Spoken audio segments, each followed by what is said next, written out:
On est de retour avec du son. Il n'y a pas de son. Non, il n'y a pas de son. Ça va arriver. Alors du coup, on recommence. Salut Nico. Non.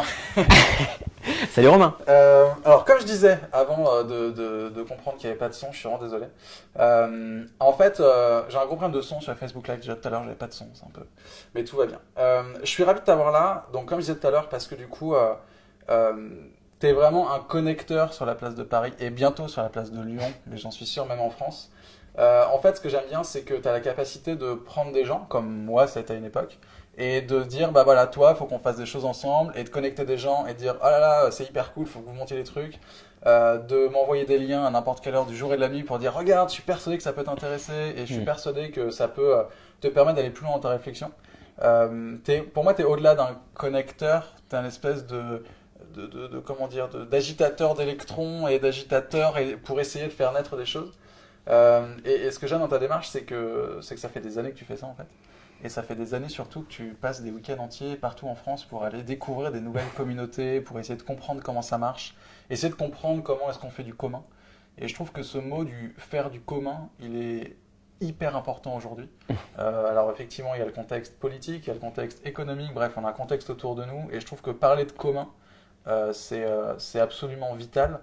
Alors du coup, on va apprendre à te connaître un petit peu mieux et savoir un peu qui tu es. Puis on va essayer ensuite de comprendre un peu mieux toi, ta vision du commun. Ce que je voulais voir avec toi déjà, c'est comment est-ce que ça a commencé tout ça? C'était quoi le truc où tu t'es dit, il faut que ça change et il faut que je devienne cette personne-là, ou est-ce que tu l'étais déjà avant, ou c'était quoi le début de ta réflexion pour te dire il se passe des choses, il faut les agiter ensemble? Déjà, j'espère qu'on nous entend bien. Donc, je pense qu'on va déconstruire un certain nombre de mythes. Bon, déjà, je pense que il faut savoir être extrêmement humble. Donc, je connecte ou j'essaie d'infléchir sur des situations de rencontre parce que je pense que c'est quelque chose d'essentiel qu'on doit tous faire. C'est une activité de bistrot, c'est une activité de médiation qu'on fait tous peut-être et qu'on devrait amplifier, en tout cas révéler davantage. Mais sur ta question précise, déjà, il faut juste remettre... C'est intéressant ça déjà, juste je te coupe, mais pour toi c'est presque un rôle citoyen en fait, d'être connecteur et d'être agitateur, c'est intrinsèque au fait de faire société. Je pense que c'est une question de toute façon ça va être le fil rouge, c'est une question de pouvoir d'agir. C'est dans mon parcours, tout n'a été possible que par des rencontres. Et je constate que ça n'est que des rencontres critiques qui m'ont fait changer radicalement de point de vue, qui m'ont fait changer radicalement aussi, peut-être pas de personnalité, mais en tout cas qui m'ont permis de la façonner. Et je pense qu'on est tous un peu des diamants complètement pas polis, quoi. Complètement pas polis. Ouais, voilà, c'est-à-dire, il y a vraiment... peut-être que là, c'est ma partie la plus naïve, je pense, de cette conversation, mais je crois beaucoup en l'être humain. Et il se trouve que dans mon parcours, j'ai eu pas mal de galères, de difficultés, de moments où ça n'a pas été simple. Et on ne va pas aller dans des détails, qui ont précédé tout ça en fait. Et en fait, on ne peut pas juger, je pense, ce que toi tu fais par exemple, ou ce que font n'importe qui là derrière cet écran, au regard de ce qu'il like, de ce qu'il partage ou de ce qu'il fait maintenant. Donc, ce qui a précédé tout ça, c'est pas mal de tâtonnements. Et je pense que c'est une passion, une énergie dévorante.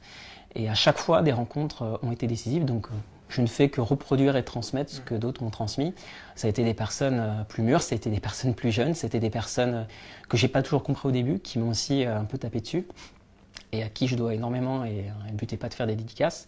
Et ça, je dirais, c'est moins un devoir citoyen, ça c'est encore autre chose, qu'un devoir tout court en tant qu'être humain, parce que je pense que j'estime et je constate qu'on est extrêmement isolés les uns les autres. On va pas refaire la psychanalyse de comptoir, mais il y a vraiment un travail à mener contre l'isolement. Et je mesure à quel point des rencontres que j'ai pu essayer un peu de faciliter n'ont pas été déterminantes, ont participé d'une transformation, d'une maturité d'un certain nombre de personnes. Et donc, un outil comme Twitter que j'ai découvert extrêmement tard m'a permis simplement d'entretenir cette pratique. Et ça a eu des effets absolument tonitruants. Pour pas non plus trahir le cheminement que tu avais un peu en tête en préparant Alors l'idée cet échange. C'est que c'est une conversation. D'accord. Donc t'inquiète pas, on peut tout casser, on peut tout refaire. Ouais. C'est le plaisir de ce truc. On va quand même pas perdre nos amis. T'inquiète pas. Ce que je veux dire, c'est que il y a 10 ans, pour faire simple, j'étais un gamin, je le suis encore, mais avec un peu plus de recul, j'ai pris pas mal de baffes. À l'université, en l'occurrence très précisément à Paris 7, pour ceux qui connaissent les numéros à Paris. Donc Paris Diderot, qui est une université multiculturelle et pluridisciplinaire aussi, c'est important, pas forcément extrêmement bien cotée, mais qui se défend, qui était à l'époque sur le campus de Jussieu. Et il y a 10 ans, ma mission dans la vie, c'est que je pensais pas comme ça déjà, c'était de faire de la recherche, point à la ligne. Et c'est d'abord la passion de la science qui m'a habité pendant des années, quoi. Et donc il y a 10 ans, j'avais pas de mobile, j'avais un pauvre vieux Samsung tout pourri que j'avais acheté quelques années. Clapet, Voilà, exactement. Par contre, par le fait du destin, fait que je me suis intéressé parfois à des petits trucs qui un peu en avance de phase. Donc j'avais acheté un portable bien avant pas mal de mes copains à l'époque. Et simplement, sans faire trop de digression, j'étais pas quelqu'un d'ultra connecté, vraiment pas. J'étais même timide, renfermé, introverti, extrêmement discipliné sur ma recherche. Je tiens d'ailleurs à déconstruire un mythe aujourd'hui. Allez, c'est le premier. Jusqu'à ce que je sois vraiment connecté à Internet. Non seulement j'ai jamais été en retard, j'ai toujours été mais d'une discipline par rapport à l'heure. Et en fait, c'est ça que j'ai ressenti. C'est un extraordinaire bouleversement dans les repères du temps et de l'espace. Sur Internet, tu es partout à la fois, en caricaturant, tu es dans tous les fuseaux horaires. Et c'est ça, en fait, qui m'a beaucoup bouleversé, parce que jusqu'à 23 ans, j'avais une route toute tracée. Et je peux dire que, ça c'est la suite de cet échange, que j'ai été bouleversé dans ce cheminement par des rencontres. Voilà. Et la première rencontre qui m'a un peu bousculé sur ce chemin, parce que moi j'étais pépère dans mon laboratoire, je faisais de la recherche, j'étais super heureux, j'apprenais à faire de l'anglais, à manipuler des mathématiques, j'ai toujours été un grand, j'aime bien formaliser les choses. Ceux qui me connaissent savent que je suis à la fois très émotionnel et très analytique, donc cette espèce de double cerveau bizarre. Et en fait, complètement par hasard, donc ça c'est une dédicace aux collègues, alors que je sortais d'un resto universitaire pas loin de Jussieu, je suis retombé sur un de mes potes, on va dire camarades de lycée, donc Stéphane qui se reconnaîtra, qui est donc mon associé depuis maintenant 10 ans quasiment, et qui m'a convaincu désespérément d'aller à une soirée, alors que moi j'étais pas du tout dans cet état d'esprit, parce que moi c'était le soir je bosse, le matin je bosse, le midi je bosse, dans le métro je bosse, le week-end je bosse. Je cherchais même à être dans toutes les bibliothèques possibles et imaginables de Paris, c'est parce que j'étais passionné par ce que je fais. Il a réussi à m'extraire parce qu'il est bon là-dedans, c'est quelqu'un qui sait très bien argumenter. Et la chance de notre vie, c'est que je suis un peu sorti de ma bulle, et puis donc peu importe ce qui s'est passé après, parce que c'était pour une soirée absolument banale, comme on en a des millions à cet âge-là, mais ça m'a un peu sorti de ma bulle, et ça m'a fait prendre conscience que j'étais en fait extrêmement seul, et que c'était des gens assez cool en fait, et Stéphane, Michaeli et quelques autres, Benoît en particulier, qui sont mes associés, on va dire, depuis 10 ans. Donc je crois à la vertu de la pérennité, et Dieu sait que dans les startups c'est un sujet de débat. Ils m'ont permis en fait tout simplement de prendre conscience qu'il y avait un monde d'une complexité inouïe au-delà de ce que je connaissais du monde des laboratoires. Et donc, comment ça s'est passé à ce moment-là? Donc, ce que tu es en train de nous dire, c'est que tu étais chercheur, tu avais 23 ans, ta voix était toute tracée. Et comment est-ce que tout d'un coup, qu'est-ce qui s'est passé pour que tu te dises, je passe du mec qui arrive toujours à l'heure, qui a un téléphone Samsung, non, je caricature, mais... J'ai pas de téléphone, c'était un bon vieux, attends, juste pour être précis, c'était un bon vieux ordinateur portable tout pourri qui fonctionnait sur Millennium. Et juste pour la dédicace, mon fournisseur d'accès à Internet, c'était AOL à l'époque. On l'a tous connu. Ouais. Voilà, mais c'est juste pour te dire à quel point j'étais. Alors comment tu passes de ça à tout d'un coup, je m'associe avec ce mec, je monte une boîte. Alors tu montes une boîte, c'est quoi le nom de ta boîte? Non, pas tout de suite. Elle s'appelle UMAPS. Au début, ça a d'abord été un groupe de potes qui discutent dans une cave, littéralement à Montreuil, dans le Haut-Montreuil, dédicace aux Montreuillois. Et en fait, juste pour ceux qui... Enfin, le but c'est de révéler des trucs, je pense, plutôt que de rappeler ce qu'on écrit ou ce qu'on raconte par ailleurs. Stéphane, à 20 ans, a eu une intuition de fou qui fait partie de ses rencontres. Il nous a dit, dans la vie, vous allez devoir vous battre, ok? Et vous allez devoir argumenter dans vos combats. Et on va apprendre, un truc comme ça, à discuter de sujets de fond, de sujets de société, de sujets aussi peut-être techniques, sur des trucs auxquels on est confronté et qu'on met toujours un peu à côté et qu'on ne discute pas vraiment. C'est le rapport au couple, c'est le rapport à la famille, c'est le rapport à la boue, c'est le rapport à la vérité. Donc on a fait de la philosophie de cave pendant 1 an. Et cette année-là, c'est la chance d'une vie, c'était l'année du CPE. Et ça a changé absolument toute ma vie parce que c'est une année où j'ai vu des millions de jeunes, j'exagère, beaucoup de jeunes, sortir de leurs œillères. En plus, dans un monde scientifique où tu as quand même une pression absolument dingue, bref, à la productivité. Et cette période-là, moi, je m'en souviendrai beaucoup parce que il se trouve que par le hasard du destin, j'avais été curieux parce que tout ça est à peu près à la même période. Je m'étais inscrit dans un syndicat étudiant. Alors, je sais que ça peut faire crier certains qui étaient l'UNEF, mais juste par curiosité pour comprendre comment se fabrique une université et quel est ce rôle qu'ont les étudiants en fait dans sa gestion. On n'est pas loin du commun, mais je ne le savais pas à l'époque. Hein. Je ne savais vraiment pas. Et bon, c'est des détails.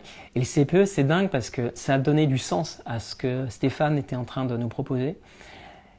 Et ça nous a obligés à penser en fait pourquoi on s'investit dans la recherche, pourquoi on s'investit à l'université, pourquoi à un moment donné on va devoir revendiquer un travail, ou pourquoi un jour on va revendiquer quelque chose qui va au-delà du travail.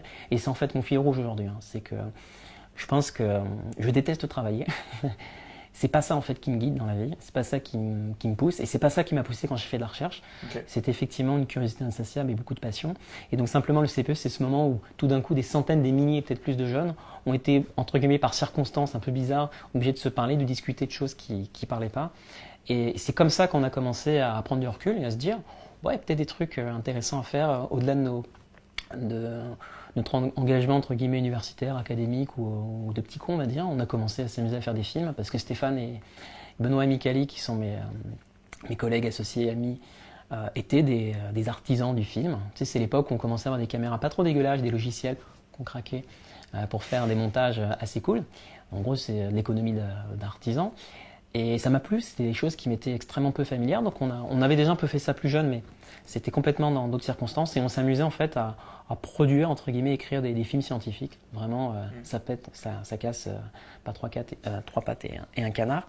Et simplement, là encore, pour finir ce cycle, après un certain nombre de tâtonnements, après le fait de rentrer petit à petit dans le système de recherche, il y a eu cette proposition de créer une société.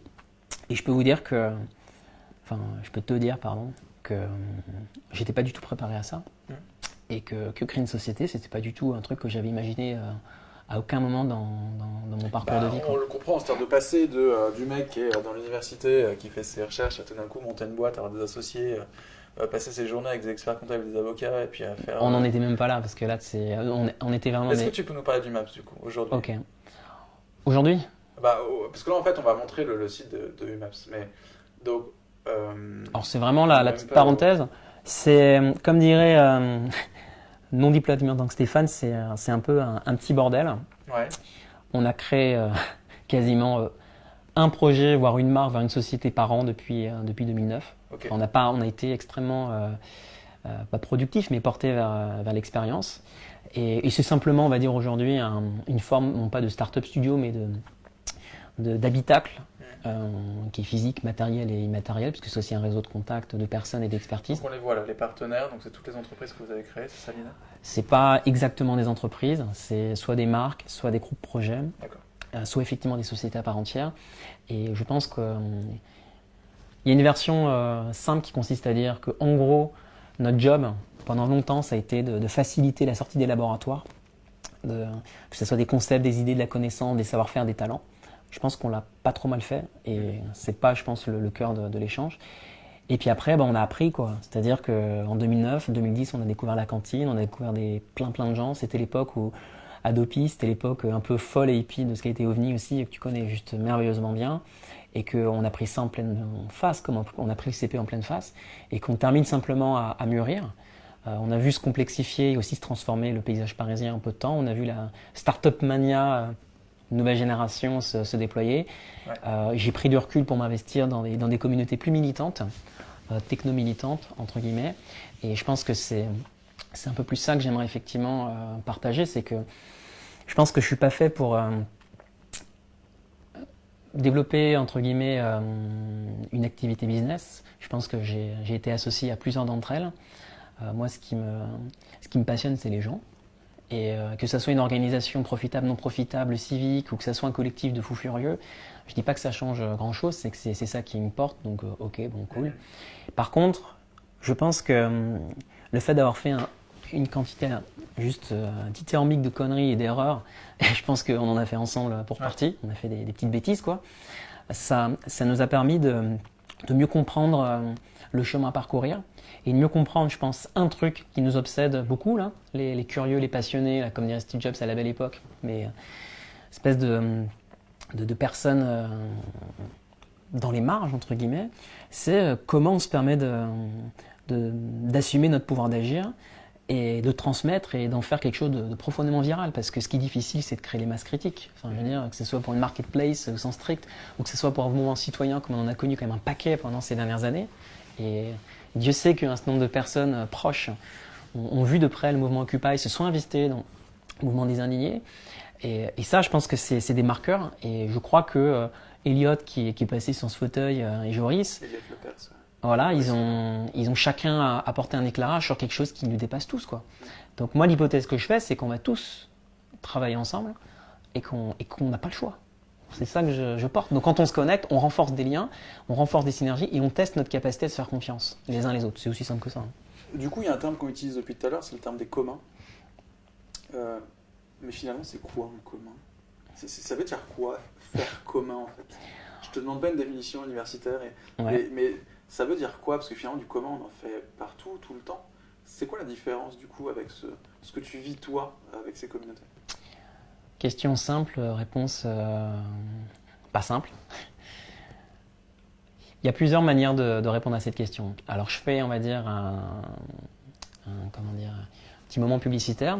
Ma compagne, donc Sylvia Fredriksson, en 2013, elle a découvert, elle aussi, comme moi-même, ce réseau francophone d'idées communs.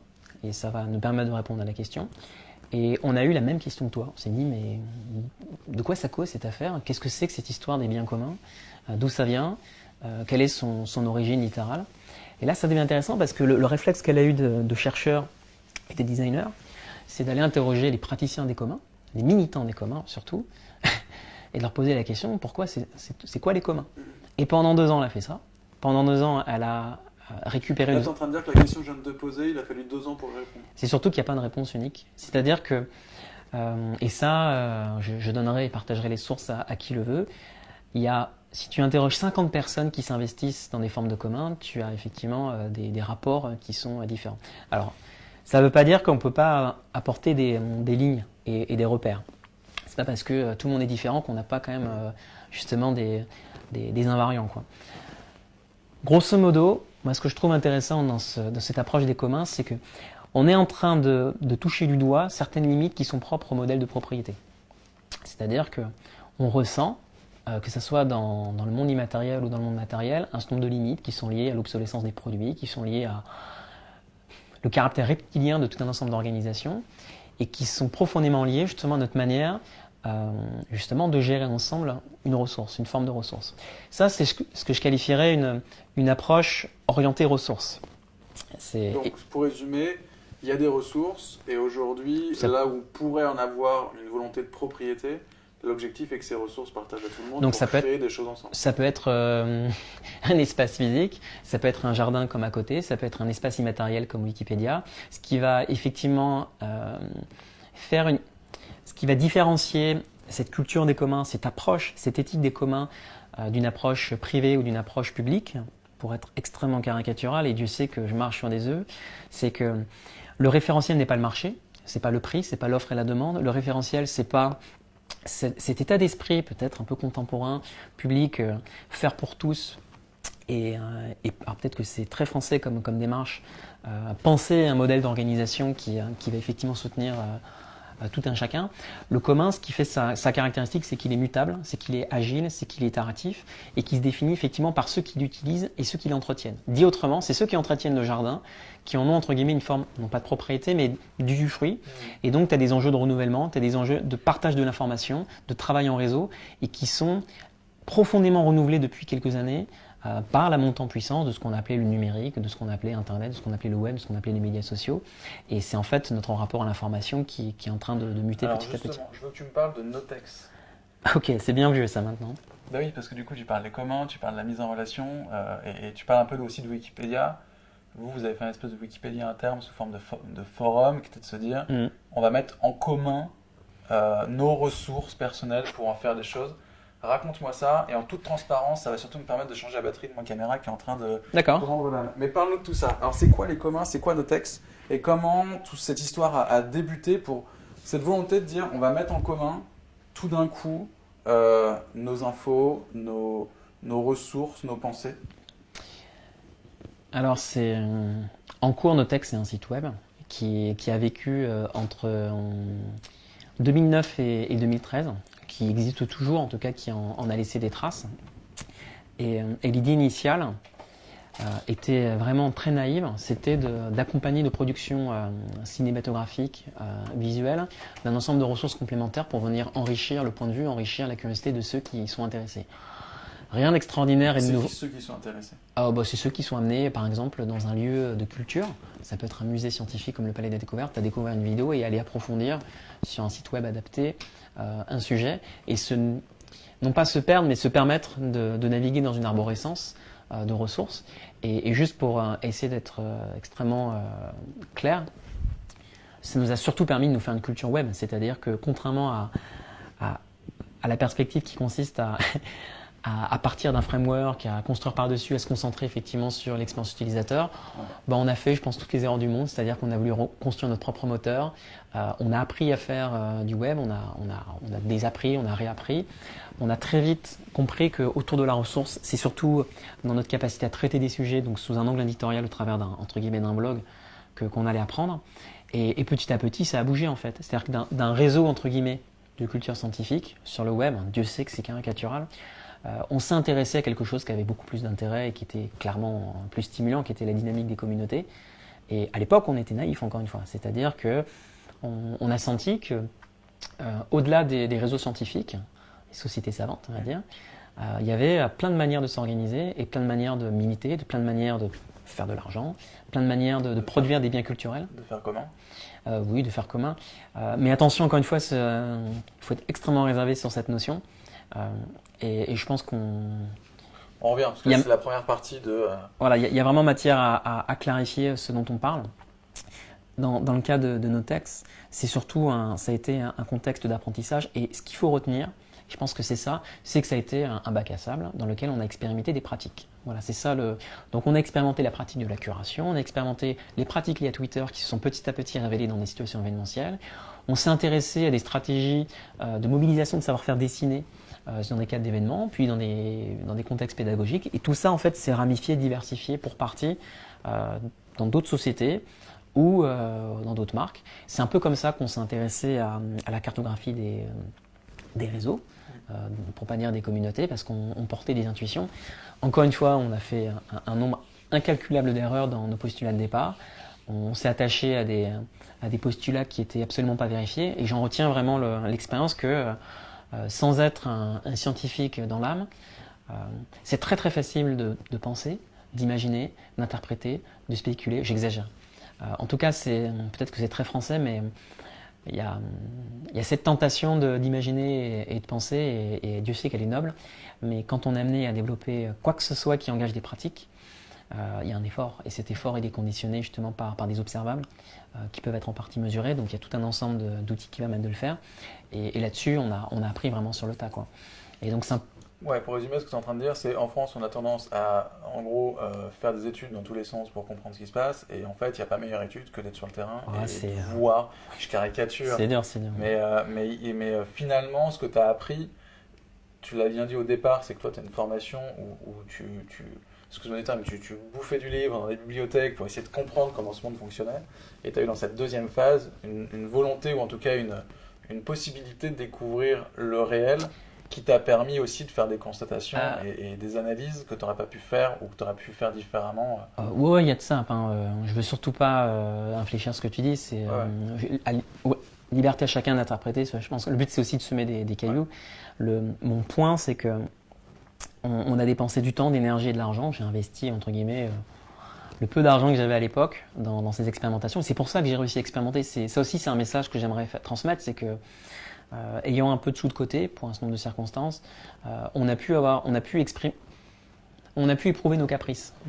Et Dieu sait que sur une période de démarrage, d'exploration, c'est important. C'est pour ça que, ok, c'est très cool que les jeunes à 20 ans, entre guillemets, veuillent être le prochain Zuckerberg. ou Evan Spiegel et compagnie.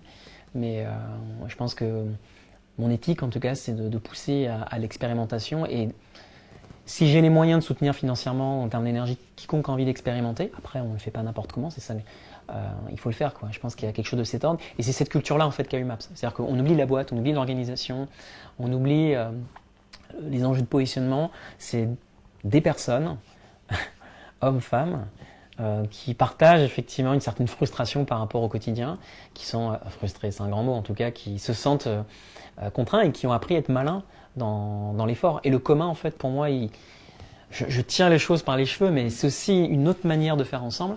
Et c'est penser le vivre ensemble, le faire ensemble, et comment les usages du commun se développent. Et je crois que c'est là où ma compagne encore, je trouve, alors pardon d'en faire la publicité, mais elle a un petit temps d'avance, c'est que comme elle est designer, comme elle s'est toute sa vie remis en question à des moments critiques, et Dieu sait que c'est encore le cas maintenant, elle m'a transmis, et je pense qu'on s'est influencé mutuellement, et elle n'est pas la seule évidemment, de réfléchir où est l'enjeu, quel est le point de tension, et dans le cas des communs, que j'ai essayé extrêmement modestement de commencer à décrire, en tout cas donner des grilles de lecture, je pense que c'est cette notion de commun opérationnel qui se pose. C'est-à-dire comment on s'organise aujourd'hui quand on n'a pas forcément le choix de faire autrement. Je vais être un tout petit peu hors ligne, je veux dire, je franchis la ligne jaune, mais je pense que si tu prends des camps de réfugiés, et Dieu sait que je marche là encore sur des cailloux. Ouais, je sais pas où tu vas. Ce que je veux dire, c'est que ce sont des zones de production de commun. Parce que les gens doivent s'organiser, n'ont pas le choix, sont dans la nécessité, sont en situation de stress total, se connaissent pas forcément et doivent organiser un minimum leur temps, leur énergie et leurs ressources pour survivre. Et après, je vais être pas dans la caricature, mais se dessine un certain nombre de patterns, de manières de faire, de modèles d'organisation pour le mettre en œuvre. Après, on peut faire tous les raisonnements spéculatifs du monde. Pour moi, le commun, il commence dans la nécessité. Que ce soit des communs sur une base de données géographiques dans le cadre d'OpenStreetMap, que ce soit des communs d'informations et de connaissances dans le cadre de Wikipédia, que ce soit des communs opérationnels autour d'un système de logistique, on s'adresse déjà à des personnes qui n'ont pas forcément le choix et qui s'organisent par la nécessité. Et j'avoue que maintenant, j'ai un tout petit peu plus de recul. C'est ça qui m'intéresse. C'est dans quelle situation on est amené à s'organiser par la nécessité. Et l'une des vidéos que nous avions discutées en amont, celle de Joy Ito, qui est donc directeur du MIT Media Lab depuis maintenant au moins 5 ans, un peu moins, un peu plus, peu importe.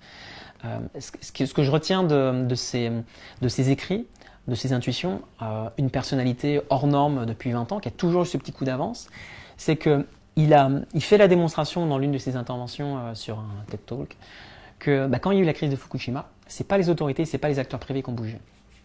Ils ont bougé, mais c'est posé un certain nombre de... Tu veux qu'on le regarde, en fait On va regarder le début, ce que je te propose. On ok, d'accord. On regarde les premières ou 2 minutes, et puis on revient juste après. Et on comprendra.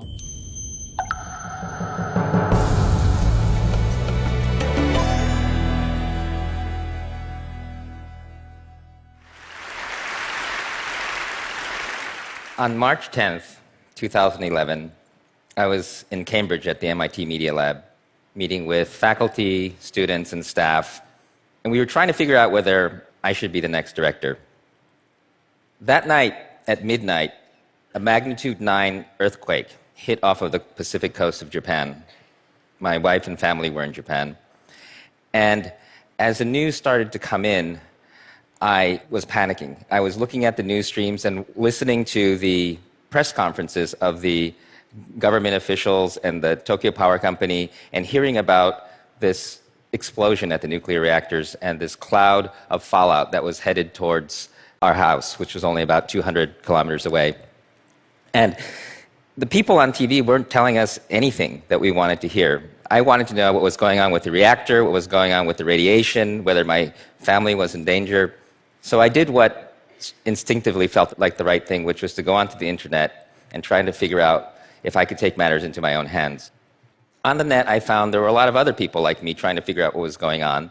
And together we sort of loosely formed a group, and we called it SafeCast. And we decided we were going to try to measure the radiation and get the data out to everybody else, because it was clear that the government wasn't going to be doing this for us. 3 years later, we have 16 million data points. We have designed our own Geiger counters that you can Download the designs and plug it into the network. We have an app that shows you most of the radiation in Japan and other parts of the world. We are arguably one of the most successful citizen science projects in the world, and we have created the largest open data set of radiation measurements. And the interesting thing here is thank you. Bon, je propose que ceux qui ont envie d'en savoir plus aillent sur le TED Talk pour aller voir un petit peu plus. Et les écrits surtout, parce que ce que raconte Joi Ito dans une vidéo préformatée de 15 minutes ou 12, ça remplacera jamais d'autres interviews beaucoup plus longues qu'il a pu faire. Et pour ceux qui nous regardent, ceux qui nous écoutent, les quelques-uns, suivez cette personnalité vraiment avec beaucoup d'attention, beaucoup de respect aussi, et beaucoup de recul, parce que il a 10 ans d'avance. Je pense que c'est une forme de prophète, pardonnez-moi l'expression, mais il y a quelque chose qui porte depuis longtemps et qui nous oblige à réfléchir notre rapport aux technologies, notre rapport aux ordinateurs, notre rapport aux infrastructures, notre rapport aux risques. Et que voilà, quand on est au quotidien, ça nous embête de penser à ça tout le temps. Et que le but d'une conférence TED, c'est de nous sortir un peu de notre confort parfois, enfin en tout cas nous, occidentaux, parisiens ou lyonnais. Et que quand dans la vie on affronte des situations de crise, ça peut faire tilt. Donc si je comprends bien, lui il a vécu une situation de crise avec Fukushima. Disons qu'il a été touché effectivement et personnellement par cette catastrophe et qu'il s'est senti dans le devoir d'intervenir. Il n'est pas le seul, c'est ce que décrit en partie cette vidéo. Ce qui montre, c'est que, sujet complexe, mais que, et plus le Japon, Dieu sait que c'est un pays absolument hors norme, mais bon. Ce qu'il faut retenir dans cette intervention, c'est que l'innovation se décrit souvent d'abord, et Dieu sait que ce mot est ambigu, par le futur, par ce qui va venir, par ce qui pourrait venir, alors qu'on a tous les jours des problèmes qu'on est capable de régler un peu. Et c'est ça qu'il introduit comme idée, de dire je n'aime pas les futuristes, ce que j'aime c'est les nowistes, les maintenistes. C'est intraduisible en français, c'est-à-dire des gens qui sont capables tous les jours, à tous les instants, à tous les moyens, avec une certaine retenue, de s'investir un peu sur quelque chose. C'est pas l'éco-geste du type oh tiens il a mis son Kleenex par terre, je vais jeter à la poubelle, ou il a mis une bouteille, c'est pas ça dont il s'agit, c'est que tous les jours, mine de rien, ça se traduit dans des rencontres, ça se traduit dans des écrits, ça se traduit dans des tweets, si on est ultra numérique, ça se traduit dans des petites pratiques, dans des petits coups de main, on peut intervenir. Et que quand on met en association ces expertises et qu'on apprend à se connaître et à faire ensemble, et à penser un modèle de gouvernance porté par les usages et par l'opérationnel pur et dur, on peut soulever effectivement pas des montagnes, mais on peut, je pense, s'affranchir d'un certain nombre de stéréotypes d'organisation et se réapproprier par moments certaines choses qu'on avait un peu oubliées, quoi. Et on pourrait parler d'autres anecdotes, mais c'est pas le. Je pense pas que c'est le but, ouais. Donc Joi Ito, c'est quelqu'un qui, entre autres, je pense, nous oblige à aller, comme entre guillemets tu l'as introduit au début, à regarder un peu plus loin et aller un peu dans les marges. Et je sais que dans ton parcours, il y a aussi des voyages qui t'ont marqué. Et Joi Ito, c'est un peu ça. Et c'est pas le seul, évidemment. Il y en a d'autres et on en reparlera après. Ouais. Ce que j'aimais bien en même temps que la vidéo est en train de passer, du coup, Nico me débriefait. Et ce que j'ai bien aimé dans ce que tu as dit, c'était de dire que finalement, des Fukushima, avec cette importance-là, et puis tu vois, tu as introduit aussi en disant que les gens finalement à Fukushima avaient été obligés de créer du commun parce que nécessité. Ce qui est intéressant, c'est que tu dis, alors évidemment, on va pas avoir des catastrophes tous les jours égales à Fukushima. C'est des magnitudes. Mais en tout cas, de se dire que ce pattern-là, de se dire, il y a une problématique qui nous surpasse tous, quasiment nous oblige à faire du commun, à créer, à se démerder pour que du coup on arrive à s'en sortir. En fait, je trouve ça hyper optimiste, je trouve ça cool en fait. Parce que ça veut dire que fondamentalement, enfin tu vois, ça fait encore une fois, pardon bisounours, mais que l'homme est bon et que à la limite, quand il y a une merde, il se débrouille pour... Non, l'homme est complexe et chaotique, c'est ça le sujet. Moi je suis ni rousseauiste ou Hobbes ou quoi que ce soit, et pour ceux qui partagent ces lectures, non, ce qui est fou, c'est qu'on est des, pardon-nous, mais c'est des putains de je sais pas si on peut dire animaux, mais d'individus, d'entités, mais d'une complexité inouïe, quoi. Et c'est ça que le numérique traduit très mal, en fait. Je veux dire, si ce que t'es, c'est ce que tu postes, alors là, on est mal barré, quoi. Tu sais ce que je veux dire? Et c'est ça le fin mot, c'est qu'on se révèle dans des espaces-temps de confiance. Et donc, moi, personnellement, sur ces dernières années, peu importe les raisons et les détails, je pense, sont superflus. On a un peu morflé, oui, avec ma compagne. et que j'ai réappris un certain nombre de fondamentaux sur c'est quoi la nécessité, c'est quoi bien bouffer, c'est quoi être intelligent dans sa gestion des ressources, de temps et d'argent. Ouais. Et donc c'est justement ça que je mettais en perspective, c'est que je me suis intéressé à Joyto, je l'ai découvert grâce à Clément qui se reconnaîtra, donc ce cher Clément, voilà, qui m'a exposé à ce type de pensée. Et voilà, ce qui me porte, c'est que non.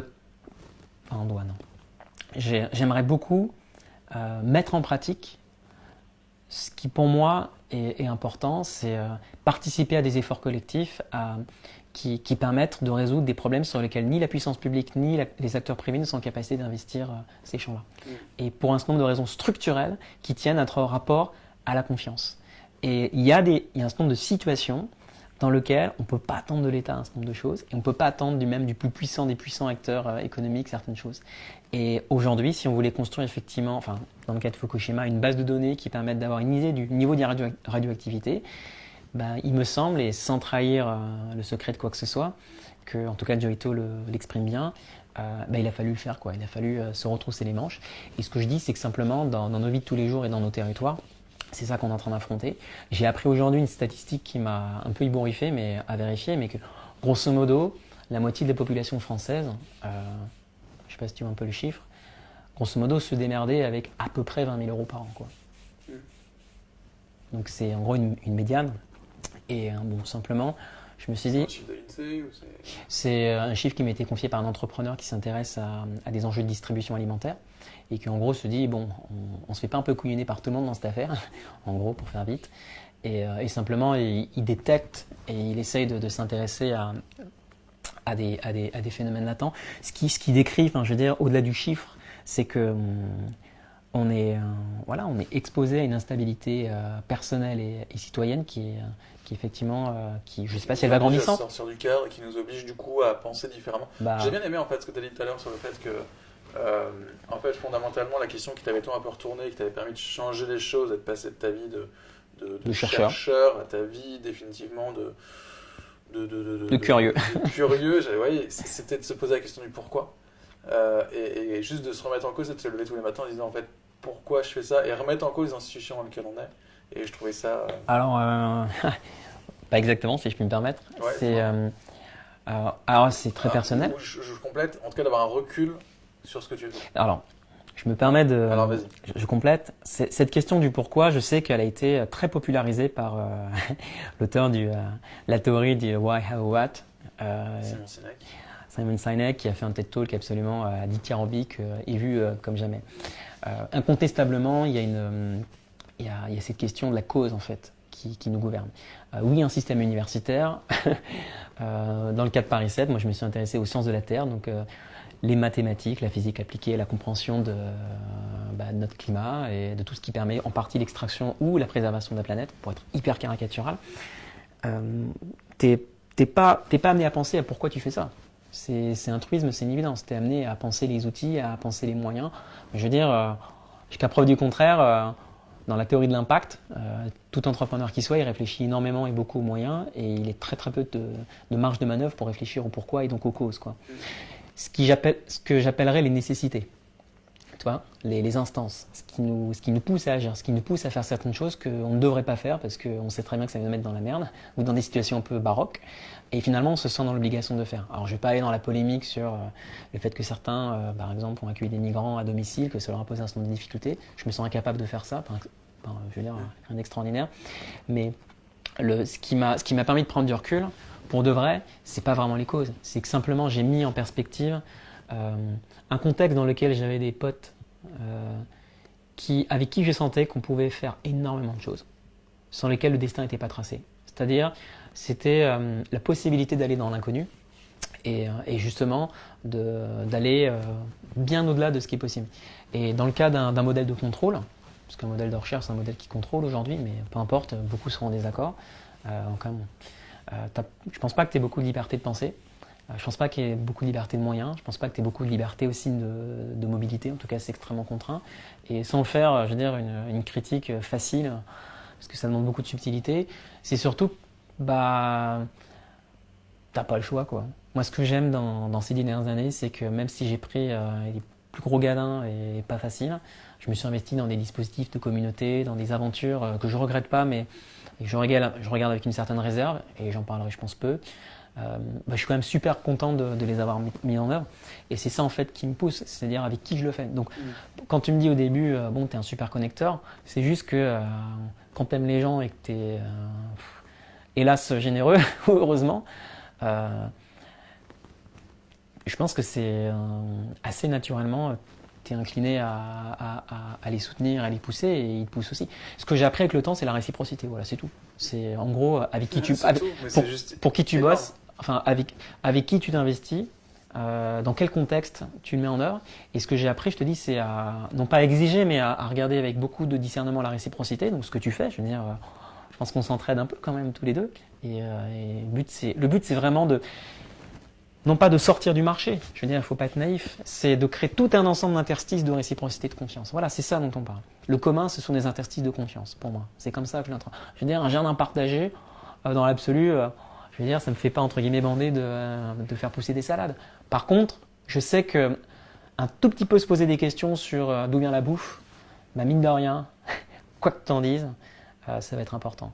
Parce que le nombre de fois où, en tout cas, j'ai été exposé à des problématiques alimentaires, et donc à tous les dérèglements que ça provoque, là j'ai commencé à me poser un certain nombre de questions.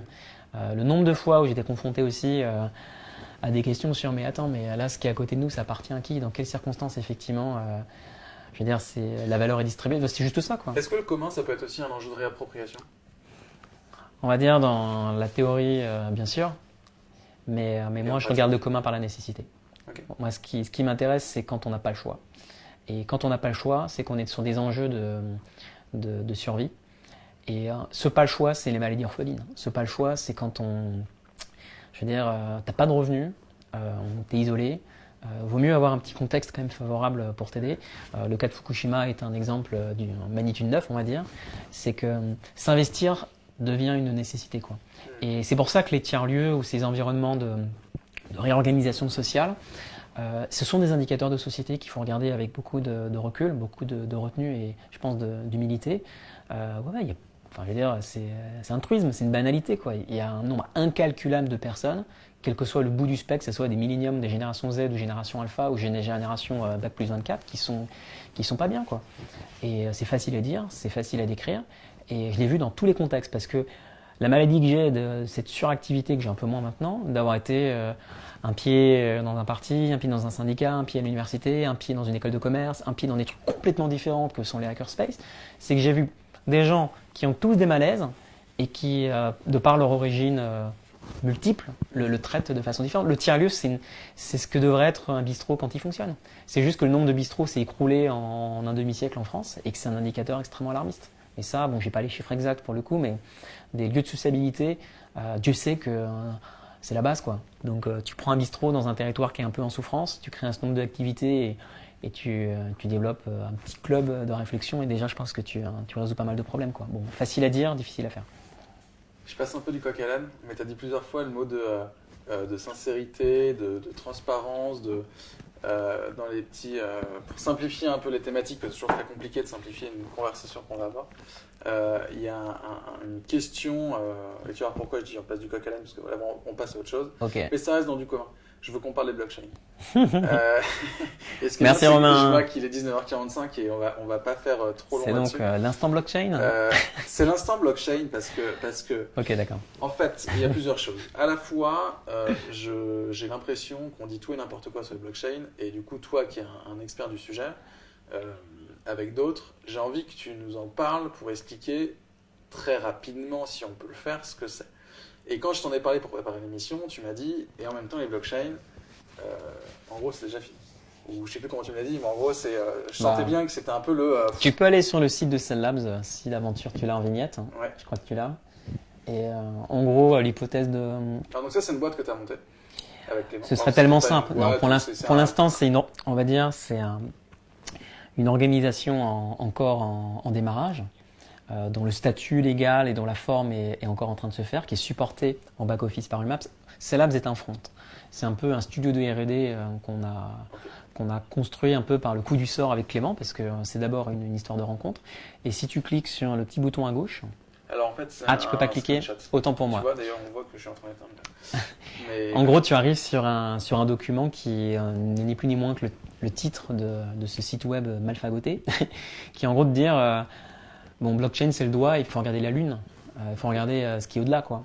Et c'est ça en fait le vif du sujet, quoi. C'est-à-dire, je ne répondrai pas à la question de ce qu'est blockchain parce que la réponse est vraiment peu intéressante et des gens y répondent très très bien dans des vidéos YouTube et de partout. Ils vont te dire que ce sont des technologies d'organisation, des technologies de registre, des moyens de chip, du notariat low-tech. On va te dire que c'est un registre distribué. Toute une manière de répondre. Ce qui est intéressant, fondamentalement, c'est les gens. Je fais vite et je pense que c'est ça qui est intéressant. C'est est-ce qu'on est en capacité de contrôler l'information dont on a besoin? Vitale. C'est-à-dire l'information liée à notre santé, liée à nos déplacements, liée à notre alimentation, liées aux relations qu'on établit avec le monde, c'est-à-dire les gens d'abord, tout ce qui nous entoure en termes matériels et aussi immatériels. Et simplement, un certain nombre de petites vidéos qu'on avait sélectionnées en amont, qu'on n'aura peut-être pas trop le temps de regarder, montrent qu'on est dans une situation de restriction des libertés. C'est Ethan Zuckerman, par exemple, et je pense qu'on va économiser le temps de vidéo, qui est un inventeur, qui est l'inventeur de la pop-up, voilà, qui est un mec aux multiples vies et qui est absolument dingue, qui justement il y a 2 ans a pris la parole et a dit le système est cassé. C'est la mauvaise nouvelle. Mais la bonne nouvelle, c'est qu'on le sait maintenant. Et il dit on était vraiment idiots de penser que dans les années 90 qu'Internet allait changer le monde. Il dit ça. Il dit voilà, Internet ça n'a rien changé. C'est ce que dit aussi Larry Lessig, qui est cofondateur, co-inventeur, co-initiateur de Creative Commons. Donc c'est cette déclinaison des communs justement qui a été pensée avec Aaron Swartz dans un monde numérique profondément orienté vers le remix, vers le partage, ce que partage aussi comme valeur Giorgito, qui dit code is law, cette idée que le code c'est la loi, c'est cool mais en fait ça marche pas.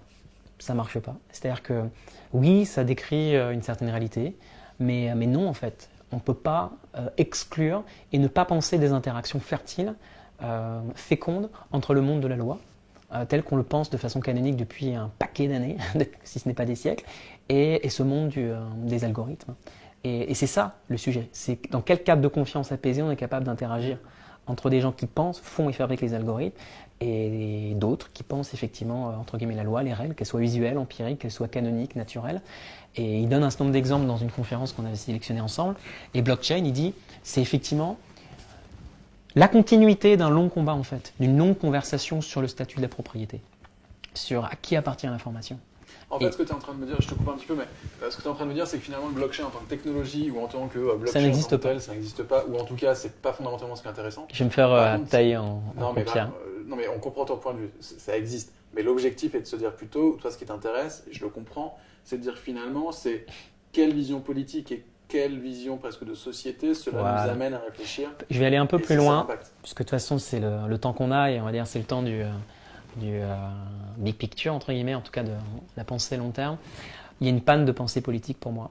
C'est aussi simple que ça. Et elle tient à une raison, c'est qu'on ne peut pas penser la politique sans penser la technique, et réciproquement. Voilà. Et donc je pense que blockchain est un cadre extrêmement fertile pour penser entre guillemets, Dieu sait que je marche sur des œufs, des technologies politiques, et aussi inversement de re-questionner effectivement notre pratique du politique. Alors là, Elliot, je pense, pouvoir mettre quelques baffes aussi, au prisme justement de ce rapport à la technique. Mais je veux dire, blockchain, c'est l'arbre qui garde la forêt. Ce dont on parle, c'est les évolutions effectivement des biologies contemporaines, de l'investissement effectivement dans des communautés dites de biohackerspace. Ce dont on parle, c'est toutes ces évolutions autour de la robotique, qui se traduit entre autres par, ça c'est la version non pas bisounours, mais un peu marrante au travers des drones qu'on voit un peu partout, mais c'est aussi toutes les évolutions dans l'optique, c'est tous les changements qui sont en train de se produire dans notre rapport aux ordinateurs. Et donc, qu'est-ce que c'est qu'écrire un algorithme? Et on voit qu'on a des algorithmes qui pensent écrire des algorithmes, et ça chamboule radicalement notre pensée, parce que ça veut juste dire que on va former des informaticiens, puis qu'il y a de fortes chances que dans un certain temps, on n'en ait plus besoin. Parce qu'effectivement, on est en capacité de créer des dispositifs techniques qui se reproduisent par eux-mêmes. Et je ne suis pas en train d'avoir un grand discours sur l'IA et non pas ces bêtises.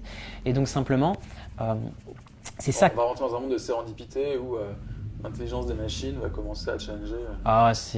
Je me permets de refermer la porte. C'est ce qu'on a écrit avec Clémence, qui est une curation et un certain nombre d'hypothèses, c'est qu'on est sur une phase de grande reconfiguration et que là où on est extrêmement mauvais, c'est dans un espace d'expérimentation qui est effectivement ce qu'on appelle le monde des organisations.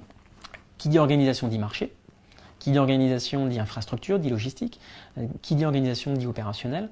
Et de ce point de vue-là, c'est pas inintéressant de regarder Bitcoin très concrètement, qui est donc censé être l'application financière de entre guillemets blockchain, comme étant une expérience de société, une expérience politique. C'est ça qui est marrant, c'est de se dire mais qui croit à Bitcoin? C'est ça qui est intéressant. Qui croit au sens le plus idéologique du terme et qui dit mais on n'est pas en train de créer une religion Bitcoin ou pas? D'ailleurs, dans certains cénacles, on a l'impression que c'est un peu ça qu'on est en train de frictionner. Parce que derrière, c'est aussi tout notre rapport complètement, comment dire, détonnant à l'argent. C'est aussi toute cette histoire contemporaine qu'on a par rapport à la valeur. Je ne suis pas en train de refaire l'histoire au couteau, mais c'est ça en fait qui est extrêmement fertile. Et donc, à quoi sert blockchain? À rien. Et c'est ça notre conviction profonde avec Clément et je pense avec un certain nombre. Ce qui est intéressant, c'est de le voir comme une forme, entre autres, de recombinaison d'un certain nombre de technologies qui ont été associées les unes aux autres autour d'une expérience de société. Et l'idée qu'on puisse avoir quelque chose qui puisse, en gros, supporter des transactions financières sans l'intermédiaire d'une organisation stricte qui vient la contrôler, c'est effectivement quelque chose qui, malin aurait été, on aurait pu l'imaginer dans les années 2000, quoi.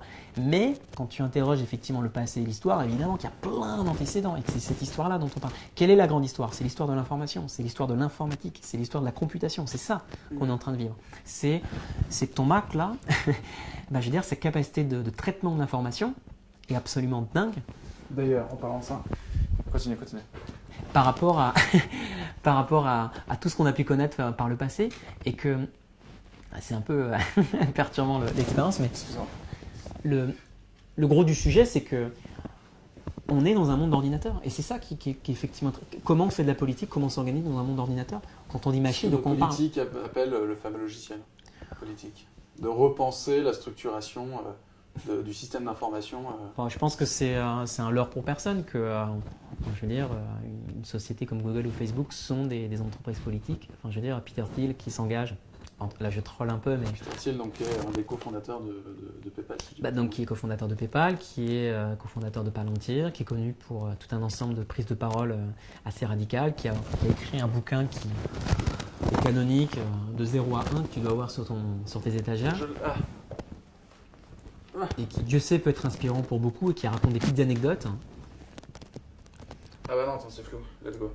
Ça le fait. Et donc Peter Thiel, oui. Pour moi, ce sont des hommes politiques contemporains. Et simplement, ce qu'ils font comme démonstration, pour faire la politique, il faut des moyens. Pour des moyens, il faut les actionner, mettre en œuvre des techniques. Et le grand débat de société qui est derrière, c'est où vont les talents et sur quoi ils s'investissent. Les talents, c'est tout le monde, d'une certaine manière, mais il y a quand même, en tout cas, je ne mets pas de hiérarchie sociale, une hiérarchie d'intérêt, mais avec le temps, on a construit tout un ensemble de dispositifs de formation, tout un ensemble de dispositifs qui viennent révéler la motivation, l'envie. Et donc la question de fond, c'est un jeune qui a 15 ans et qui a miné du Bitcoin en 2012, en 2013, qui s'est fait une petite fortune, et il y en a quelques-uns, et qui aujourd'hui est complètement autonome de ses parents, de qui que ce soit, et qui apprend à toute vitesse ce que permet de faire aujourd'hui certaines librairies dans le domaine de l'intelligence artificielle ou du machine learning. Sur quoi il va s'investir en société?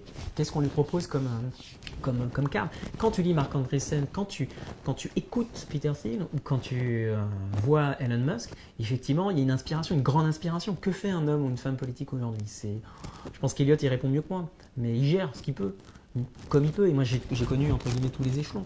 Mais quand tu es quelqu'un qui a participé à l'invention du navigateur web, ou qui en tout cas il a créé toutes les conditions favorables, ou qui a participé à la création du premier fournisseur d'accès Internet dans le cas de Joito au Japon, qui s'investit dans des productions comme la Creative Commons, qui vont toucher des millions de personnes, qui touchent des millions, voire des dizaines de millions, voire même plus des milliards dans l'absolu, je veux dire, il va falloir la tête froide pour être le patron de Facebook aujourd'hui, ou le patron d'Amazon, parce que tu touches un paquet de monde, et que aujourd'hui, je ne sais pas si ce sont des États, mais ce sont des instances, je ne sais pas si on peut dire ontologie, mais en tout cas des formes d'État, de forces d'action politique qui ont parfaitement optimisé les capacités techniques de leur temps. Et donc si Facebook s'intéresse à toute la technique de son temps, si Google s'intéresse à toute la technique de son temps, si Amazon s'intéresse au spatial au travers de son fondateur, c'est pas par hasard, parce qu'on est dans cette conquête. On repousse les limites. Elon Musk, quand tu l'écoutes, il dit mais pourquoi on s'arrêterait à Mars? Et là tu dis Ok, bon, donc le mec déjà il voulait coloniser Mars, mais il dit mais non en fait, allons plus loin. De toute façon, qu'est-ce qu'on a à perdre à créer un grand destin commun à l'échelle planétaire. Et ça effectivement, c'est là où Bitcoin est intéressant parce qu'il offre une perspective dans laquelle c'est une forme de protocole, d'assemblage technique étonnant, et Dieu sait que les classiques ou les maximalistes me couperont les légendes, qui permet à des millions de gens d'échanger de la valeur et d'engager petit à petit une activité économique. Et effectivement, en étant régulé théoriquement par un ensemble de cercles de gouvernance bizarres les uns les autres, et on pourrait aller beaucoup plus dans le détail. Mais c'est ces expériences de société qu'on est en train de vivre. Et Ethereum ou d'autres projets beaucoup plus intéressants, dont on parle beaucoup moins, sont en train de décrire, c'est à ce niveau-là. On est en train de créer des expériences de société, et effectivement, je ne veux pas... On va dire c'est des banalités que je suis en train de réveiller, mais est-ce que tu te sens plus membre de Facebook ou français? Je suis hyper caricatural. Est-ce que tu te sens plus proche de ta tribu? Là, je suis dans la caricature totale, mais en termes de pouvoir d'action, et quand tu es quelqu'un qui programme, s'investit dans la vie des algorithmes, qui a des capacités à scraper des données, qui a des capacités à tester et à construire des drones, qui a des capacités à s'investir sur des effets de miniaturisation, se pose un certain nombre de questions de cet ordre. Après, là, j'ouvre des... Enfin, je pense que je suis dans la caricature, mais tu vois ce que je veux dire? Je vois ce que tu veux dire. Et ce qui est hyper intéressant, c'est qu'il y a un des acteurs que tu as cité qui s'appelle Larry Lessig et qui, donc du coup, un des fondateurs du Creative Commons, qui a développé un certain nombre de choses qui aujourd'hui structurent notre manière d'être sur Internet. Il dit un truc, Larry Lessig. Il dit Internet est un combat perdu. Le combat qu'il faut gagner, c'est la démocratie. Et il dit un truc tout simple, il dit il y a trop de pognon, on ne peut pas faire de démocratie avec tant d'argent. C'est tout. Il dit un truc très simple. Et repère commun grâce à la nécessité. Il a été profondément marqué dans sa chair et dans sa personne par la mort le suicide d'Aaron Schwartz. Je veux dire, c'était un... Je vais pas dire que c'était un génie, mais quand tu lis ce qu'il a écrit, quand tu vois ce qu'il a fait, quand tu vois... Il a fait partie du premier batch de Y Combinator, quand même, Aaron Schwartz. Tu dis, mais ok, t'as un mec qui s'investit en politique, qui a été d'un truc qui relève, qui est une toute puissance aujourd'hui dans le domaine de l'entrepreneuriat. Bon, après, c'est des vies complexes. Et Larry Lessig, qu'on a croisé l'hiver dernier ou l'été dernier, en fonction de comment on voit les choses, à Sydney, au travers de Clément, est quelqu'un qui, je pense, nous a mis un petit coup de massue sur la tête, quoi. Parce que c'est quelqu'un qui... Je vais dire qu'il est déprimé, mais qui a pris extrêmement cher, qui est quand même brillantissime en tant que professeur de droit, qui connaît extrêmement bien les questions de propriété, qui s'investit... droit à Harvard de Boston Ford. À ma connaissance, je ne vais pas dire de bêtises.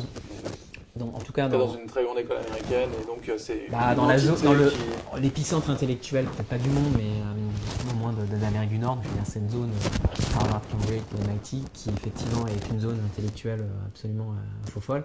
Ce qui a peut-être été à une époque la vie intellectuelle à Paris, tu vois, tout est proche, qui, à ma connaissance, est associé au Berkman Center, si je ne dis pas de bêtises, qui est un lieu où on pense justement les relations Internet et société, donc les relations entre l'espace de la loi et l'espace du politique, entre autres, et l'espace de la technique, pour être très caricatural, et tu sais que c'est complexe. Je pense qu'au travers de sa tentative de campagne aux primaires américaine, qu'on a oublié... Ah pardon, excuse-moi. Non, mais pas de souci. Effectivement, c'est hyper intéressant que tu le soulignes, parce que c'est intéressant de voir une personnalité qui a réalisé des choses dans le monde web, Internet, on va dire de façon très grossière, et qui tout d'un coup se dit, enfin, c'est pas tout d'un coup parce qu'il y pensait depuis longtemps, mais de se dire je vais m'impliquer dans un monde qui, selon moi, et comme tu l'as dit, est le prochain, la prochaine grande bataille, qui est ce monde de la démocratie et de la politique, et comment est-ce qu'on intègre ça et que c'est fait rejeter directement. Il faut bien qu'il y a quand même... C'est complexe, mais il y a eu... En tout cas, c'est complexe de dire que le mec a créé Creative Commons et que derrière, il n'arrive même pas à participer aux primaires des démocrates, quoi. Il y a un côté un peu quand même étonnant de se dire où est la réelle capacité de transformation des gens et comment est-ce que ces penseurs et ces innovateurs ont la place dans la démocratie. Est-ce que tu as plus d'impact en participant à l'émergence de Bitcoin quand tu t'appelais Satoshi Nakamoto ou en te présentant aux primaires des élections du Parti démocrate? C'est la question. Larry Lessig a fait les deux. Il s'est investi dans la sphère civile, la sphère du droit. Il a été... Dieu sait qu'il y a des livres bien plus intéressants que ce que je raconte qui décrivent son parcours. Il est entre les deux. C'est ça qui est extrêmement intéressant dans son parcours. Et c'est historique en fait, cette pseudo-dichotomie. C'est est-ce que tu réinventes la politique en changeant les partis, en faisant d'autres types de partis, en créant d'autres rapports de force, ou est-ce que tu t'investis dans une certaine réappropriation en construisant des dispositifs, ou en participant à l'émergence de techniques impossibles, ou de dispositifs techniques qui paraissaient impossibles. Je veux dire, quelle différence entre participer à la conception, à la commercialisation d'un micro-ordinateur dans les années 80 et à faire émerger toute l'économie associée et faire émerger quelque chose dont on maîtrise absolument pas les tenants et les aboutissants qu'une forme d'économie post-internet au travers de, entre guillemets, de blockchain. Alors après, je vais me faire couper les cheveux parce qu'on va dire oui, mais concrètement, c'est quoi? Aujourd'hui, c'est des expériences de société. Et à ce titre-là, elle décrit d'autres modèles d'organisation. Et c'est ça qui est extrêmement intéressant. Parce que oui, tu en as certains qui mettent de la puissance de calcul, tu en as d'autres qui s'investissent dans le code, tu en as d'autres qui s'investissent au travers de leurs usages, tu en as d'autres qui s'investissent autour de la production de services, et que tout ça est un joyeux merdier, extrêmement chaotique, et avec un cadre de gouvernance qui est quand même extrêmement fumeux. Et qui en plus, juste pour le rappeler à ceux qui ne savent pas, est du fait d'une personnalité dont on ne connaît rien, donc on ne sait pas d'où il vient, qui est un pseudonyme, qui après 1 an et demi à peu près de bon levier service, a dit je me barre, allez c'est fini, je me casse. Quel est le dernier projet? Est-ce que tu connais un autre projet que Bitcoin dont le fondateur est connu de personne et qui se barre au bout d'1 an et qui dit maintenant les gars, démerdez-vous? T'en connais un autre toi? Aucun. Et c'est là où on est dans une expérience qui tient de... C'est une utopie concrète en fait. Et c'est ça le sujet. Le commun, c'est plein de petites expériences d'utopie concrète. Et donc si tu suis entre autres des penseurs comme... Citons Michel Bowens parce que je pense qu'il est relativement identifié maintenant, mais il est loin d'être le seul. C'est comment tu mets en synergie toutes ces petites tentatives, toutes ces petites utopies. Et donc, qu'est-ce qu'on sait? C'est que c'est déjà en train de se produire, qu'on le regarde très peu, c'est tout. C'est que ça se produit partout. Il y a plein de micro-synergies qui sont en train de se mettre en place à plein d'échelles. Mais ces petites échelles, eh ben, elles sont pas sur Facebook. C'est tout. Voilà. Non, mais tu comprends, tu vois. Oui, j'ai beaucoup plus appris sur blockchain en allant dans un jardin partagé qui est une utopie de l'économie circulaire qu'en lisant le white paper de Satoshi Nakamoto et ce qui a suivi. Évidemment, parce que c'est ces expériences de société-là qu'on est en train de décrire. Et donc, quelle est l'hypothèse qu'on fait? C'est que, je dis pas qu'on a la rage, je dis pas qu'on est un peu fatigué, mais on sent qu'on se fait un peu chier quand même. Il y a plein de petites frustrations du quotidien qui me sont bien reloues.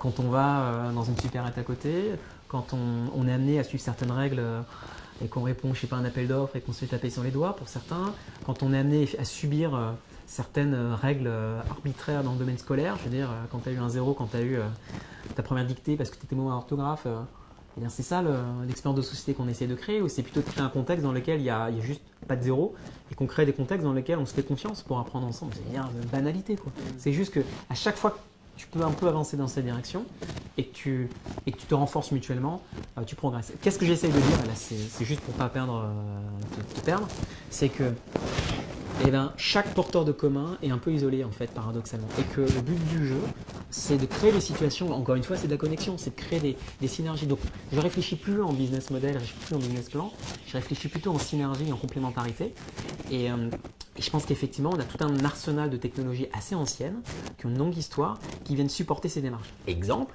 t'achètes un film, j'achète un film, pourquoi je devrais acheter le film que tu as acheté?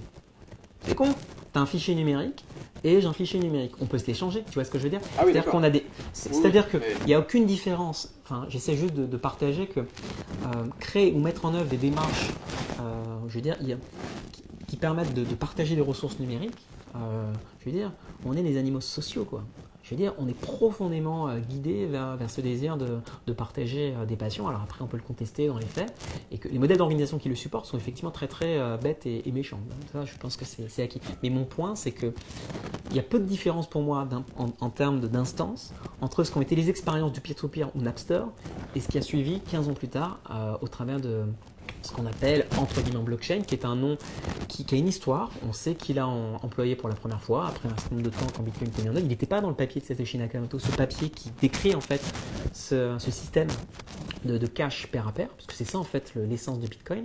Et simplement, ce que je veux dire, c'est que la mission que je me suis donnée, c'est de participer à des efforts de synergie. Et là, on est bons les Français en fait dans ce domaine-là. Par rapport à, il y a plein de choses dans lesquelles on va te dire oh là les Américains sont meilleurs, les Russes sont meilleurs, les Chinois ils ont plein d'argent. Bon, bref. Il y a un domaine dans lequel on a une radicalité, c'est vraiment dans ces expériences politiques. Et clairement dans l'univers blockchain, ce qui est intéressant, c'est pas la blockchain, c'est la façon dont les artistes, les curieux, les audacieux, les marginaux, les X-Men sont en train de s'approprier ce type de forme d'organisation et de se dire mais là c'est intéressant, on a quelque chose. Et on a des tentatives qui sont vraiment intéressantes et dont je pense pas qu'on soit les meilleurs praticiens avec Clément, puisqu'on est plutôt observateur et soutien de ces démarches. Et ça mériterait des émissions complètes. Donc si tu veux des recommandations, on en reparlera. On est reparti pour 2 heures. Non, mais c'est hyper intéressant. Désolé, du coup, j'ai pas trop vu. Le micro est tombé dans la chemise. Ah merde! Ton micro est tombé. Ah, ton micro est tombé. Merde. Bon, j'espère qu'on entendra quand même le son. J'ai pas tout regardé les commentaires. J'espère que vous avez pas trop C'est pas trop méchant. Non. J'essaie de trouver les questions. Ah, ça fait peur les commentaires. Écoute, c'est plus des commentaires, donc ça marche. Écoute, ça fait 1 heure qu'on discute et je pense qu'on a finalement cette question initiale qui était qu'est-ce que les communs. On en a vu plein de petits bouts. Évidemment que c'était pas complet parce que Je suis pas le meilleur interlocuteur pour en parler, hein, c'est ça que j'ai dit. En tout cas, j'étais ravi de t'avoir, Nico. Ok. Encore une fois, parce que c'est important de pouvoir échanger là-dessus et j'aime toujours échanger avec toi et prendre un café et discuter de tout ça avec toi. Donc, je trouve ça cool de l'avoir fait là. C'est une conversation parmi des dizaines qu'on a eu ensemble. C'est toujours absolument génial de pouvoir tout d'un coup s'extraire du réel pour essayer de comprendre comment on fonctionne et surtout d'avoir une espèce de vision ou une sensibilité sur les signaux faibles et puis de comprendre un petit peu comment est-ce qu'on fait un pas de côté pour faire société ensemble différemment. En conclusion, ce que j'essaie de transmettre, c'est que cette articulation entre les causes et les moyens, entre le why et le how, entre guillemets, enfin, pour être très caricatural, je pense que elle n'est pas donnée, elle se construit, elle se façonne. Et donc la mission que je me suis donnée, je pense avec le temps, c'est essayer effectivement, autant que faire se peut, de pousser le talent dans ses retranchements. Et au lieu d'aller dans la facilité, je vais faire une énième plateforme de petites culottes qui permet à des gens d'échanger entre particuliers. Ok, c'est cool. D'aller sur des hypothèses de société qui sont peut-être un tout petit peu plus bienveillantes, un peu plus portées vers la protection des uns des autres. Et je pense que c'est quelque chose que ni le marché, ni les politiques ne feront. C'est tout. Voilà. Donc je pense que c'est ça notre devoir. Une zone grise sur laquelle il y a une implication à avoir. Et c'est ce que je crois, les interstices que j'essaie de décrire comme les communs ou les situations exceptionnelles comme Fukushima, elles permettent de voir des situations de société un peu originales, un peu bizarres. Et c'est pas une loi, mais je crois que profondément, donc c'est dit je crois, donc c'est une conviction qu'il y a un besoin extrêmement fort à ce niveau-là. Extrêmement fort. Et je veux pas faire l'apologie de films ou de situations militantes qu'on a connues en France, mais c'est perceptible et on peut s'en amuser, on peut en hausser les épaules. Oui, on sait qu'on a un instant de basculement qui est en train de se produire. Mon hypothèse, c'est qu'il n'y a pas de grand soir et qu'il n'y aura pas un grand basculement. C'est qu'on est déjà dans une diffusion de ces petits basculements et que c'est ça qui est en train de se produire. À chaque fois que quiconque passe la porte d'un interstice de commun, il l'emporte un peu aussi chez lui. Et c'est ça qui est en train de se produire. On est dans une révolution diffuse, très très lente, et que je pense profondément qu'il n'y aura pas de rupture radicale et que c'est cette idéologie-là qu'il faut dépasser. Et c'est ce que décrit en partie Joe Ito, et c'est ça qui est fascinant. Et ça va nous obliger effectivement à un peu changer différemment dans un certain nombre de lieux où se pense la connaissance, où se pense l'autorité, où se pense la loi. Et c'est ça que je retiens aussi de la réalistique, c'est cette capacité à dire ce que j'ai écrit il y a 15 ans n'est plus forcément très vrai. Et ce sont des gens qui, je pense, ont été très prescripteurs dans la pensée. Je comprends. Voilà. Bon, et merci pour tout. Ok, d'accord. On pourrait encore discuter des heures, Nico. Avec plaisir. En tout cas, c'est hyper intéressant. Ok. Où est-ce qu'on peut te retrouver et comment est-ce qu'on fait pour suivre cette conversation? Eh bien, dans les commentaires, en tout cas dans le rappel que tu as fait sur cette émission, il y a un pad, en tout cas un document en ligne qui permet de... Et on remercie Adrien de l'avoir partagé. C'est un peu notre espace commun, on peut discuter. Après, bon, honnêtement, ça me fait un peu chier de parler par Facebook et par Twitter. Ouais. Non, ce qui est cool maintenant, c'est voilà, j'habite à Lyon, pas loin du parc de la Tête d'Or, et voilà, allons nous balader au parc de la Tête d'Or. Voilà, c'est là où il faut faire des choses. Il faut discuter sur un canapé. Il ne faut pas discuter par Messenger. Ça, c'est un gouffre à attention et à temps, et ça nourrit Facebook. Tant mieux pour lui. Moi, ce que je veux, c'est nourrir d'autres environnements. Si on n'habite pas Lyon. Si on n'habite pas Lyon, je vais me déplacer aussi. Okay. Voilà. Et après, quel que soit donc, le moyen. À la limite, on te contacte par Facebook, mais surtout on prend rendez-vous pour venir se rencontrer. Non, il n'y a pas de rendez-vous. C'est quiconque voudrait prolonger. Je pense que déjà par ton biais sera fait. Et puis voilà, le but du jeu, c'est essayons juste de consacrer c'est ça ma résolution du maintenant. C'est même si je passe un temps, je pense considérable entre guillemets online. Il y a un besoin de réappropriation du temps et de l'attention, pas offline, mais dans quelque chose qui est justement qui est assez hybride là-dedans pour le coup. Mais voilà, Romain, ça y est, je ne te vois finalement qu'une fois par an. Et cette heure-là, je peux te dire qu'elle est extrêmement précieuse et qu'elle fait beaucoup de bien. Voilà, c'est ça le point. Et donc c'est ça, à mon avis, qu'on recherche. C'est ces heures où on se sent vachement mieux, quoi. Parce que voilà, c'est moi, ça m'a touché quand tu m'as proposé de parler parce que c'est une forme de bienveillance, de dire voilà, je vais prendre soin un peu de toi pendant 1 heure, c'est cool, j'aime bien ça. Oui, Et donc, je pense voilà.